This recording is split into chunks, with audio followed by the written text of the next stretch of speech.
Hello, everyone. I'm not sure who is on. I have it on. So hopefully, so if you are here, you can let me know. And I'm untangling my cord. Um, so I'm excited to dive in to Romans this week. And just to let you know that I did post an outline of what we will probably be following, and I think somebody just joined. Oh, hey, Tommy, how are you? Um, so it's good to see you. So Tommy's here, so we'll see who else joins. Thanks, Tommy. I probably scared you last time. You can miss, it's perfectly fine. Um, so last time, 2 weeks ago, when we sort of dove into it, I posted a general outline of what we are going to be doing in the schedule we're going to be following. And we'll mostly stay with that. There may be a little bit of changes. Usually it tends to take me a little bit longer to get through something than I think it does. So anything, we may go a little bit slower. But for the first couple of weeks, we're going to be looking at the historical background and talking about things. And I may introduce you to some ideas that you hadn't thought about before. And so if you have questions, you can post them during the Sunday school, and I will try to get to them before next week and have an answer for you next week if I don't know it off the top of my head. I was trying to get a outline of an ancient Roman villa to show you for tonight, but the site that I used to use apparently isn't working, is down. So I'm going to try to find another one. I usually don't have a problem with it, so I'm not sure why it's not going up. So anyway, um, so I'm reading Tommy's comments. He's at the end of his summer class. So that is always great, good news. While he's at the end of a summer class, I actually am late getting my syllabus up for my fall class. So I need to be working on that this week. So anyway, so if you have questions or comments, feel free to post them. It looks like I can see all of my comments, so I'm glad about that, so we can be a little bit interactive. And then, like always, I will post this video up on our YouTube page, and it'll stay on Facebook Live, so you can also see that. So I think without further ado, we'll go ahead and get started. I just want to thank you all for being here and know that we are looking forward when we can meet in our little classroom again. So I am praying for a vaccine to see when, hopefully we'll see when that happens. My father, who's a physician, gives me hope that it may be sooner than we think. But if you remember, last time when we first started the study, I told you that I was using a study called Reading Romans Backwards. And indeed, this is the main text that I'm using to help guide me through this. It also has a study guide that goes along with it called Teaching Roman Backwards, which works through and some of the questions and stuff that I'm drawing from, I'm using for it. I'm probably not going to use the questions in it this week, but nonetheless, but this is sort of where I'm drawing it from. I also want to point you towards one other source that I think is good for what we're going to talk about today. And it is actually a lecture given by a former professor at Princeton Theological Seminary, who's actually now at Baylor, and it is Beverly Gaventa Roberts. And she has a really good lecture that you can find online, and I can give you the link for it, that's called Listening to Phoebe Read Romans. And it's really good. And so I recommend that if you want to add a little bit more meat to this, or if you have something that you want to put on, because even if it's a video, you can still listen to it without actually watching it. I actually listened to it while I was running. So I recommend that, but it's really good. And it's actually a two-part series. So it's listening to Phoebe read Romans, and then there's a second part to it, listening to the audience, who is listening to Phoebe read Romans. Okay, so those are some places. There's also another book that probably we'll talk about a little bit more next time, but it's by a historian whose name is Carolyn Osick, and her last name is spelled O-S-I-E-K. And she works on house churches, early Christian house churches. And we're going to start talking a little bit about house churches today. And we're going to talk a little bit more about them next week. And hopefully I'll get my Roman Villa site up so that we can look at it. So I'm really excited. There's going to be a lot of fun, good historical background. And if you had your slides up from last time, and if you don't have them, that's fine. I'll post them again. But if you remember, today we're going to do historical. Today I wrote historical background, and then next week I wrote Phoebe and Romans 16. I actually flipped that because it made more sense to flip it. So we're going to start with Phoebe and Romans 16, and then we're going to do the historical background. Pull in more of the historical background, as I said, with the house church, etc., for next week. So if you're reading along, one of the things that I recommend you doing is this week and next week, we're going to be talking a lot about the end of Romans, and indeed the study I'm using is called Reading Romans Backwards. But that's sort of helping set the pastoral stage, like who's the audience of this letter. So if you want to, I recommend reading the end of Romans, Romans 16, especially for this week and next week. And then I recommend sort of, if you think about it, if you look at the outline that I have, I say that Romans is in some chunks, and there's a lot of stuff in Romans, and people, in fact, one of the most common phrases that you hear for people who do intense studies of Romans is that they're just exhausted by the time they get to the end of it. I don't hope that doesn't scare anybody away. I think we can make it less exhausting, and starting with the pastoral implications of it is one way we can do this. So, but if you want to read it in chunks, then I've broken that up for you, and so I encourage you to maybe start reading Romans 1 through 4, and then Romans 5 through 8, and then Romans 8 through 12, and then Romans 12 through 16. So those are sort of the big chunks of it, and we'll be working through those chunks with an eye to Romans 12 through 16. Okay, so that's something. So on week 4, this is the second week. So on week 4, we're going to actually start with an overview of Romans 1 through 4 with a little bit of an eye to the end of Romans. So you can be getting ready for that by reading through chapters 1 through 4. Okay, so does that sound okay? Or does anyone have any questions or comments? One of the things I asked you to do last time, and Tommy was really good, he answered all of them for me. A couple of you, I've heard some things from you also. But remember last time, one of the questions that I asked you was, what do you think Romans is about? And so I want you to think about that as we're thinking about the historical background to Romans, and especially as we start with the intended audience. So if everyone's ready for that, let's go ahead and dive in. And if you remember, last time I also posted for you, and in fact I'm looking, I have my screen over here on the side where I have my PowerPoint and notes. But if you remember on that PowerPoint too from last time, and I can post it again after this lesson, I talked about sort of the rough outline of Paul. And I'm not going to talk through that again. We didn't really talk through it last time, but I'm sort of to help you place. Remember that Galatians, which we did before, is one of Paul's earliest letters. Galatians is written around 49, 50 is when Galatians is written. So Romans is written after that, okay? It's sort of written kind of in the mid of Paul's writings, I suppose. And so it's written sometime in the mid-50s is when it's written. Galatians was written under the Roman Emperor Claudius. And if you remember, we talked about this with Galatians, and then I think I also mentioned it last time with Romans, is that under Claudius, all of the Christians in Rome are actually expelled. And you can read about that in Acts 18. So they're all expelled. We also have external Roman evidence. A guy named Pliny, Pliny the Younger, actually writes that that the Christians were expelled because of their disturbances that they were causing. So they were all kicked out. And we also know in that group of Christians that were kicked out of Rome was a really important married couple whose name is Priscilla, and Aquila. And we know that they were actually kicked out of Rome during that time, during 48, 49, during the exile of Claudius. But then they seem to have come back to Rome.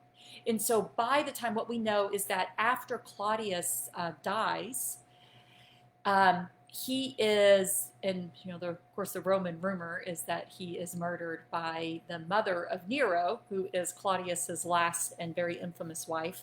But nonetheless, Nero, when Nero comes to the throne, Nero kind of forgets about all that. In the beginning, Nero did a lot of problematic things. He certainly wasn't a friend to the Christians, but at the same time, he did a lot of things that gave people a lot of hope in Rome. like he lowered taxes, and he started a lot of building projects that were helpful to people, and including, I'm going to put a map up here in a minute that shows sort of the Roman, the basic Roman uh, city of Rome when we think about the where all of this is sort of located. And he did some things like he built some pretty important bridges that helped with trade. He lowered taxes, as I said, and he kind of forgot, at least in the beginning, he kind of forgot that Christians were exiled and Christians came back. And so it's kind of this time, it's kind of this hopeful time in Rome, at least in this, the mid 50s, there's some hope there. And the Christians seem to be benefiting a little bit from that.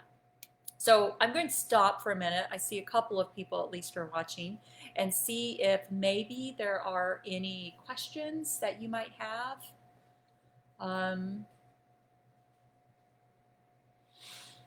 Maybe give you a little bit of time to catch up. So maybe while you're thinking about questions about that, now that I've given a little bit of context for when Paul is writing Romans, let's talk about who he is writing to. And this is going to set the stage for not only today, but also for next week. Okay, so let's turn to the text. Let's open up Romans. And as I said, today we're going to start with Romans 16. So let's flip to the end. And this is funny. I was listening to Beverly Gaventa Roberts, as I was listening to her talk, her lecture, she said, like, something that always I hear all the time, is that if you look at a lot of commentaries on Romans, if you look at a lot of studies of Romans, anyway, by the time they get to the end, at least until relatively recently, if we look at scholarship on Romans and studies of Romans 16 doesn't get a lot of attention. It's only recently that it's really started to get a lot of attention. And one of the reasons, and this is what Beverly Roberts Gavin said, she just says people are tired by the time they get to it. Romans is so deep. And because of that, we really miss a lot of what Paul is doing. We also miss something really important about women and men serving in the church. Romans 16 is really an incredible chapter. So let's start with the end. Let's start with Romans 16. So I'm going to read it for you. Of course, I'm reading it from my from the New Revised Standard Version, which is in my Baylor annotated Bible. So, but a lot of these, there may be some words that you see that are different depending on what your version is. If you're ESV, you're going to see some differences. NIV, you're going to see some differences. So feel free to ask me if you have questions about some of those differences, and you can either type them in, message me, or something. But let me know, and then I can look at them, and we can maybe talk about that some next week. Because if it takes us 3 weeks to kind of set the stage for this, that's fine too. So let's look. So starting with 16 verse 1, it says, I commend you to our sister Phoebe, a deacon of the church at Cenchrea, so that you may welcome her in the Lord, as is fitting for the saints, and help her in whatever she may require from you, for she has been a benefactor of many and of myself as well. Okay. So let's stop a little bit there, and let's talk about Phoebe. And as I said before, that this is something that I think has gotten lost. We know it's gotten lost in scholarship for a long time. There's a whole lot of reasons for this, but a few things that we know about Phoebe, okay, is first and foremost is Phoebe is entrusted with Paul's letter to the Romans. And if you remember last time, and I like this, and I actually quoted it from the beginning of my introduction, and it's from the commentator on Romans in my study Bible. And it says, Romans is the letter of all letters by Paul. Okay? It encapsulates his theological arguments as well as his pastoral arguments. And in fact, almost all of his other letters, you can see pieces of what he emphasizes in Romans. Romans kind of brings both everything he's done so far and everything he continues to do. It kind of brings it all together. So it's the letter of all letters. And Paul gives this letter to be taken from Corinth. And Cenchrea is actually a port city near Corinth. So it's in Greece. And if you remember my map from last time, it's on the Aegean Sea. It's a port city on the Aegean Sea. And it will take, and he is giving this letter to Phoebe to carry it all the way, to get on a ship and sail either around the Corinthian peninsula or through some way. We're not exactly sure which route she went, but we know that she goes to Rome. She sails to Rome with this letter. I like how Beverly Roberts-Gavento, one of the things she says, she said, we need to think a little bit more deeply about who Phoebe is. Because I think she's right. Paul's not just handing this letter to somebody sitting on the third row of the queue and being like, oh, maybe you're going to Rome? Okay, well, why don't you take my most important theological letter to the group of Christians who are now starting to gather again in the most important city in our world, and let's hope it gets there. Okay? That's not what Paul is doing. Paul gives the letter to someone he knows is going to get it there. He also gives it to somebody who knows what it's talking about, who perhaps was there with him while he wrote it, who knows the people involved, who is, for lack of a better word, a leader in the church. Paul gives it to Phoebe. And Phoebe is not just the messenger girl. She's not sticking it in the basket on her bicycle and riding along and then handing it off. She's a courier. And what this means, and we know this, that when a letter was entrusted to somebody like this, and this is common, that they didn't just carry it to somebody else. They delivered it. So Romans, the letter of all letters of Paul, is not only carried by Phoebe to Rome, but it has been delivered, read out loud by Phoebe to the Romans. So I'm not sure if I'm belaboring. I can't see facial cues here, so I'm not sure if I'm belaboring this point too much. It's just something that we often don't think about. And it's a really important point when we think about what Paul is doing and what Paul is not doing. So Phoebe is going to carry this letter and she's going to read it. And we don't know if she just reads it to the first house church and then it's passed along, or if, like Scott McKnight, actually, he argues, looking at the chapters in 16, he actually argues that there are several house churches represented in Rome. In Romans 16, and he suggests that Phoebe may have actually gone to all of those different house churches and read this letter aloud. We don't know. We can't say one way or the other for sure about this, but what we do know is that she would have been the first person to read the letter, at least to the first house church. We know that in Rome right now, probably, this is early. This is really early. So Scott McKnight estimates that there's somewhere like 6 to 8 house churches. It's probably a pretty good estimation. He certainly may be right. And I bet it's going to be next week when we get into the house churches a little bit as I'm looking at the time. So we'll break it down a little bit more and we'll look at the different groups that he suggests in here.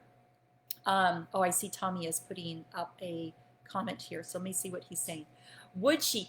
Yes, that's actually one of the things, Tommy, that I think is really interesting about this, is that she would have been able to explain things. She would, and that's probably why she was involved in the writing of this letter. I mean, we know this. We see Paul, he talks about this like with Timothy. He talks about this with other people. We know that other people are involved. Sometimes other people are writing with him or for him. He's giving these words. And we have to, and these people are ones, they're not just entrusted to just go and read it. They're not like just reading somebody else's paper. Tommy will be familiar with this at academic conferences. Sometimes what you get is somebody who has to stand in and read a paper for somebody else at a conference. But then they're always like, I can't answer any questions. I don't know, much about this. I don't think that's the way Phoebe or these who stood in. They they're entrusted with the message, which means they're entrusted with helping make sure everybody understands that message. So not only is she reading the letter, but she's also teaching it. She's teaching it, and she possibly was, involved in the theological preparation of it as well. And so all of these things, it really changes things. That first verse, I commend to you our sister Phoebe, a deacon of the church at Cenchrea, so that you may welcome her in the Lord as is fitting for the saints, and help her in whatever she may require from you, for she has been a benefactor of many and of myself as well. There is so much embedded in that verse. So I hope that helped a little bit. And Tommy, Beverly Roberts-Caventa, her lecture too gets a little bit deeper into that, what Phoebe would have actually been doing. And so I definitely recommend that to you too. And I'll probably talk more about it from next week. So Paul chooses a woman to not only carry, but to embody. She reads it standing in front of the house churches in Rome. So Paul's most important letter is carried through the voice of a woman. And I mean, it's a really important point that I think the modern church misses quite a bit. She is from Cenchrea. Cenchrea is a port city near Rome. This makes a lot of sense. She also seems to be, we can't say this for sure, but her name is Phoebe. This is not a Jewish name. It's a Gentile name. It's a Roman name. It's from Roman mythology. It means Titaness. So if you know anything about Greek mythology, the Titans were the parents of the Olympian gods. So that's what her name means Titaness. It means, this descendant of these Olympian gods. So it suggests she's a Gentile convert. Okay. So Paul not only entrusts his letter to a woman, but he entrusts it to a Gentile convert, not to a Jew, but not to a Jewish Christians. I think that's important too, especially if you think about what we learned from Galatians. It's really important. That's who he chooses. What he calls her here, if we can look back down at the text again, he says, I commend to you our sister Phoebe. And I think it's important to note here, obviously Phoebe is not his sister. Okay, it's not his blood sister. But this term here, sister, is actually Paul's favorite way that he comments on women and men in the church. He calls them my brothers and my sisters. And this is also really fascinating too. If we think about Paul's theology, if we think about the big picture of Paul's theology, Paul really is creating a community of people, of men and women, brothers and sisters. And we think about brothers and sisters, they're not really hierarchical here. They're, in a family, all working together. You also get this idea of brotherly and sisterly love, although obviously siblings don't always envision and show that. But nonetheless, there's this idea that we're a family. And we're a family sort of on equal footing with one another. And so it's important. Paul really tries to create this image of a body working together, of a family working together. Everybody may do different sort of things, but they're all working towards the same goal, as a family unit. So this is, again, we get this language here.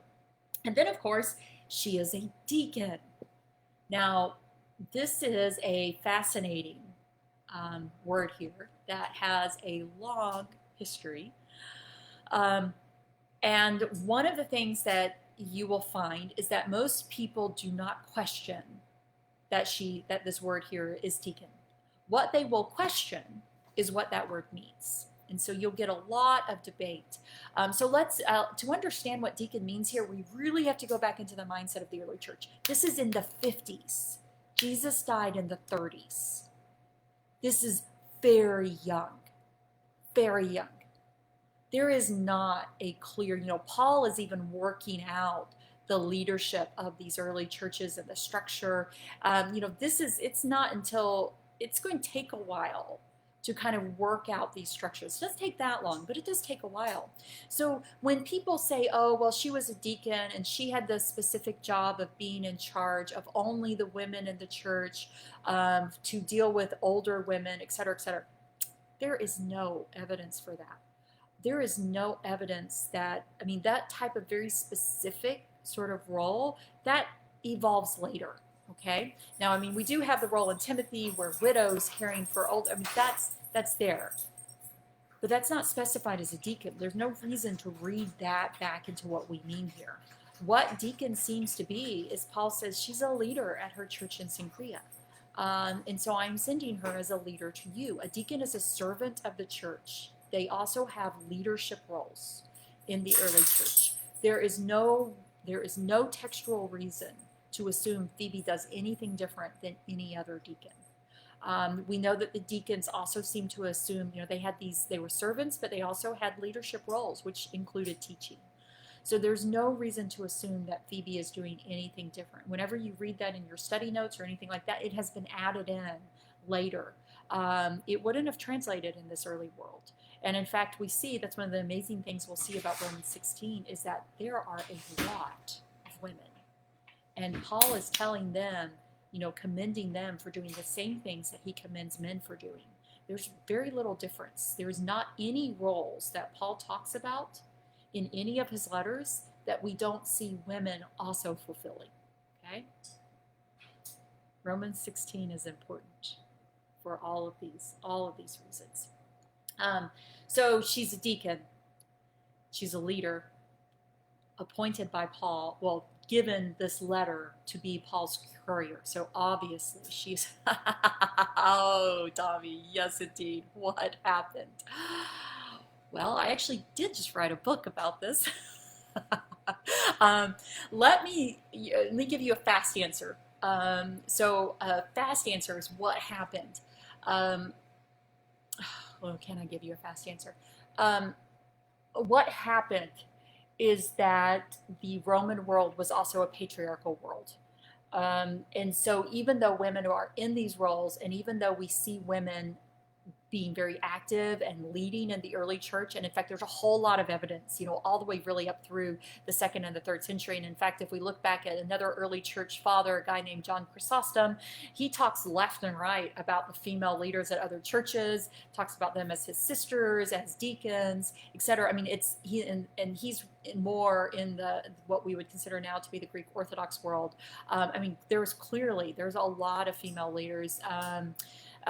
Kevin Madigan and Carolyn Osek, I'm trying to remember their names, they wrote a book on women in the earliest churches and leadership roles in the earliest churches. And I think they counted somewhere like around 150 names or 170, I can't remember what the number is. But anyway, but they actually have specific names of early women serving in these roles. What often happens is that, we see women often serving in leadership roles like this when the church doesn't have as much structure, when it is, people are simply, they do what they have to do to survive and to spread the word of Christ. And we see a lot of egalitarianism and equality. And then as the church becomes more structured, and as it begins to make political alliances, for lack of a better word, women get pushed out of these roles. And this is exactly what happens in the early church. By the time we get to the 3rd century, women are being pushed out of these roles. The church has become more entrenched. It has now become the official church of the Roman Empire by the time we get to the end of the 4th century, 384. And this is kind of, we see women starting to get pushed out of these roles. So that's one part of it. Another part of it has to do with ideas about women themselves. And the early church Christians, many of them inherited ideas from pagan, like Aristotle, that women's bodies are deformed and that women are deformed men and that they're not capable in the same ways that men do. And this is something else we have to, when we think about Galatians 3, where Paul says, we are all one, male and female. I mean, that is an amazing statement. Paul's like, no, women aren't deformed men. Women are one with men in Christ. They are equal. I mean, it's an amazing statement to that audience, and we miss it because we don't understand that history.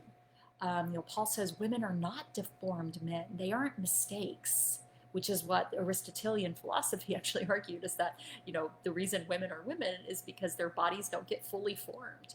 And that's why they're weaker than men, and that's why they're not as smart as men.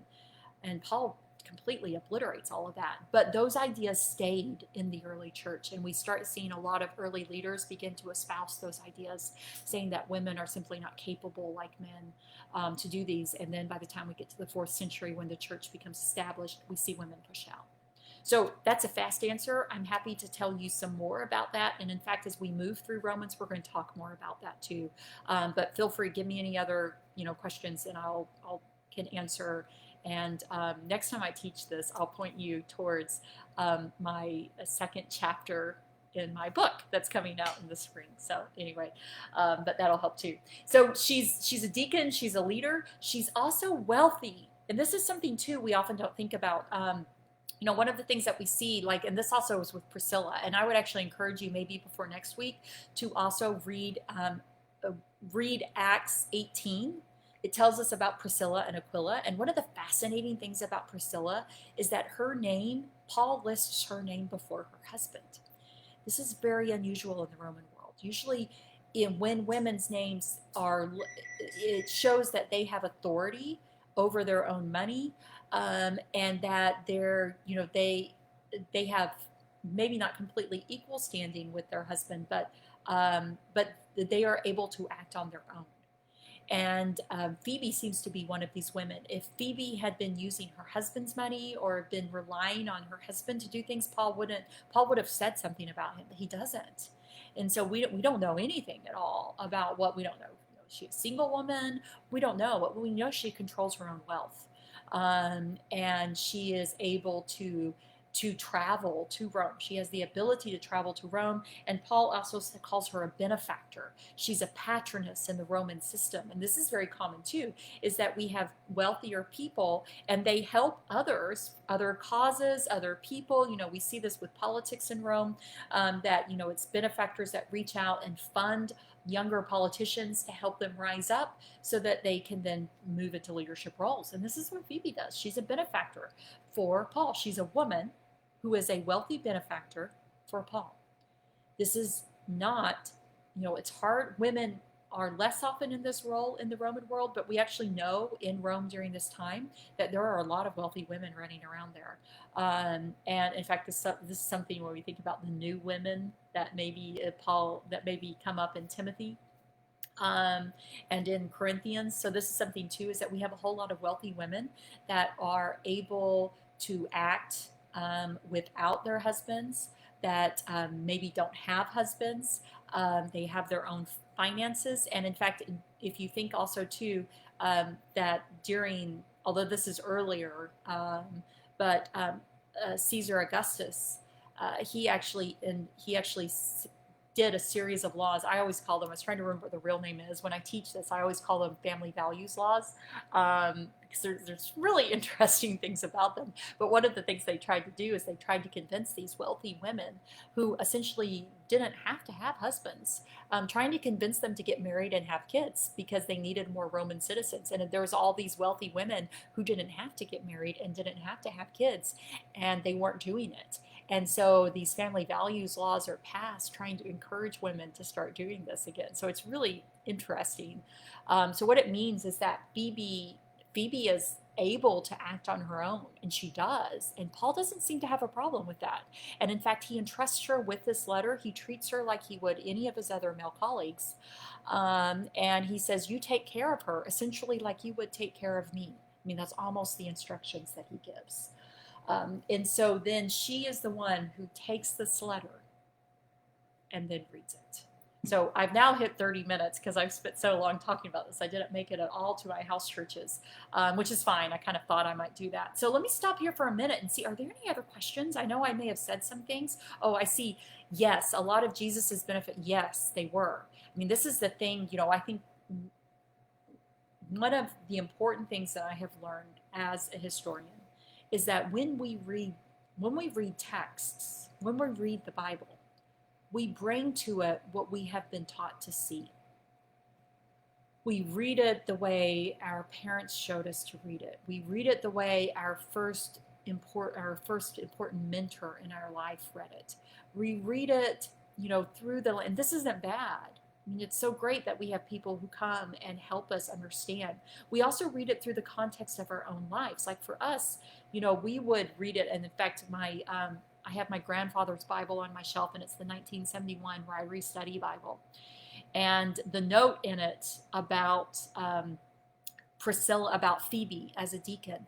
It has this little note, and it says down in the bottom, it says, oh yeah, well, it says she's a deacon, but this probably means that she was sort of an unofficial servant in the church who took care of the women and the children and the families, and sort of, was kind of like, domestic, hosted the potluck suppers and stuff like that. There's absolutely no reason to read that into the text, except for the person who wrote that was living in a world where women were not leaders in church, and where women did do things. It was in the domestic sphere where they hosted the potluck suppers in their church. That reader and commentator on the Bible brought to it his own experience. And so it's really important, I think, for us that we think about it. In fact, Tommy just said that, he didn't realize Phoebe was a deacon until an undergrad. Yeah. I think it's really important that we read it, that we strip away those things when we read texts. It's really important that we try to read it the way the first audience would have seen it. And this is when Jeb taught his series, I can't remember, that Wednesday night series is on how to read the Bible. This is one of the things, that he really emphasized. It's really that while the Bible does speak to us and is important for us,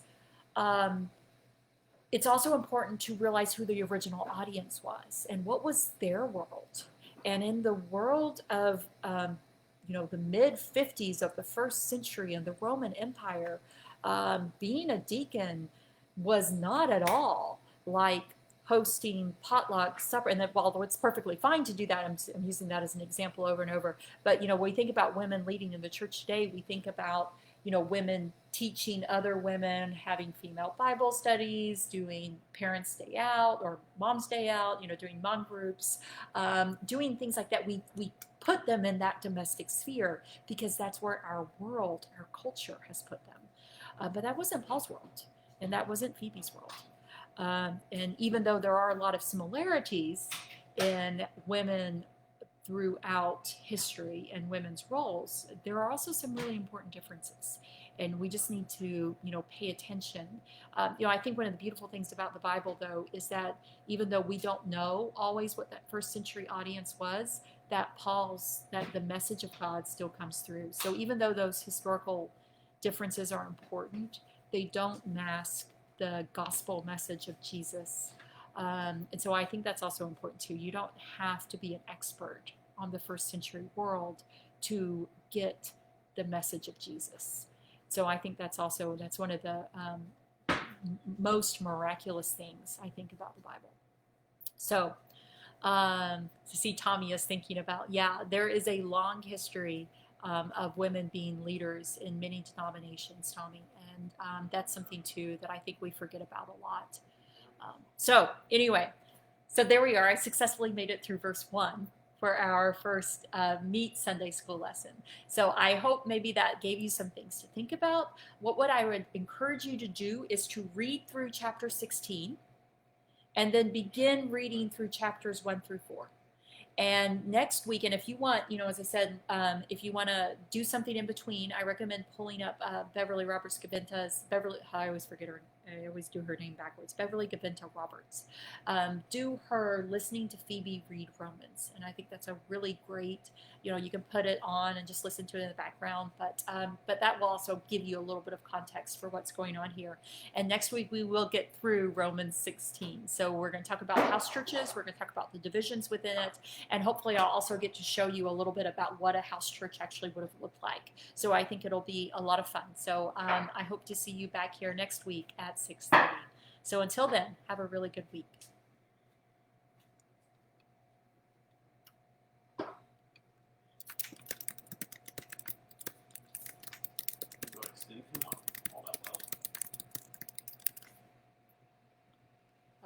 Sorry, I hadn't ended the live video yet. Oh, sorry.